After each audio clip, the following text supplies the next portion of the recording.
we have certainly got some uncertainty in the market. In this video, I'm going to look over a couple things going on, a couple things to be aware of. Today, the market's definitely got a little bit of fear. And I'm also going to look over a crypto that I'm buying and also a stock that I think is at a great price. So if you like my videos, consider hitting the like, subscribe, ring the notification bell, and let's kick this off with TradingView's heat map. And you can see here that we are blood red today. We do have some important earnings coming up and Wall Street's a little pessimistic here. And we also have the Fed meeting coming up. So as for the Fed meeting, we're looking at May 2 to 3. So this is only about a week away from here, about 5 trading days away. And the market is definitely anticipating that. I personally think after the Fed meeting, we are set to potentially rally, depending on what the Fed says. But this is certainly a date that the market is looking forward to in a pessimistic way. And this, combined with some earnings fears, is possibly why we're pushing lower today. And after the close today, as of this upload on Tuesday, we are looking at some earnings coming up. We've got Microsoft and Alphabet reporting after hours today, along with some other important ones to watch, like Visa. And just looking at Microsoft's chart here, if earnings comes out bad, it does look like we're going to break out of what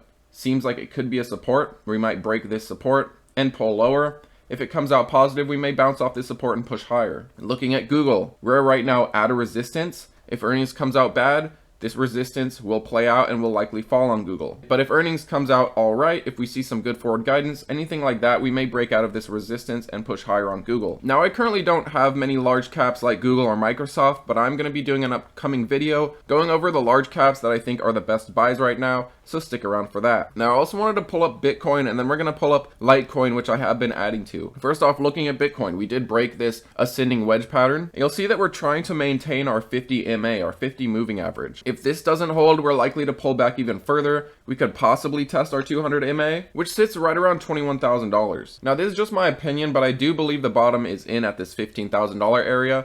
And we may not even go as low as our previous test of the 200, right around 19,000. We may test the 200 MA again, but it is at a higher price than when we pulled back and tested that sub $20,000 200 MA. And looking at the moving averages, I would say that we're bullish on Bitcoin. We have been since the beginning of the year pushing higher. We did see our golden cross right around February. And of course, we have the halving to look forward to. Any pullbacks from here I see as great buying opportunities. But let me know how you feel about Bitcoin. And next up, Litecoin. I did add a little bit of Litecoin. And as I've said before, any pullbacks on Litecoin I see as dip buys. We have been in an uptrend on Litecoin since right around summer, and it has maintained this ascending support line, this yellow line here. We did see a golden cross on Litecoin, and we do have something to look forward to for Litecoin. But for me, any pullbacks I see as times to buy. And right now, my average is lower than the current price of Litecoin. So I am averaging up a little bit here, which I don't necessarily always like averaging up on a stock. Typically, I like averaging down. But I do see now is a great time to buy Litecoin, even with an average lower than the current price. Now, my plan on Litecoin, what am I going to do in anticipation of the halving? Well, I'm going to continue to average into Litecoin, even if I am averaging up, as I do expect over the next 3 months or so,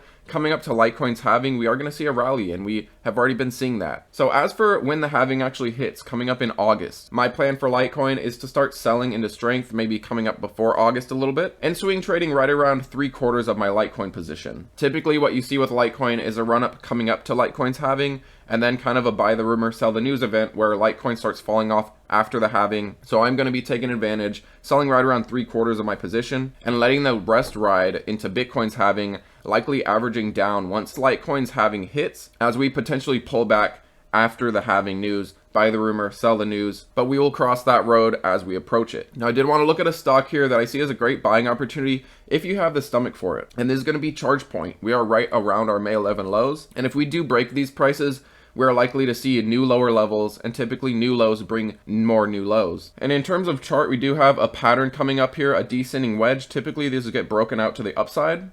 But we do have earnings coming up. So we may get a break out of this wedge, see a little bit of a run, a test of the 50 MA, and then a pullback in anticipation of earnings. But being a long-term investor in Chargepoint, I see now is a great time to add to some Chargepoint. But like I said, if earnings comes out, or if we even have fear leading up to earnings, we could break these low levels and create new lows, which short term could bring more pain. However, long term, I see as a great buying opportunity for Chargepoint. But let me know, guys, what you've been buying in this blood red market today. Have you been taking advantage of your favorite cryptos, your favorite stocks, or are you waiting for some lower prices? Thanks as always for watching, guys, and I'll catch you tomorrow.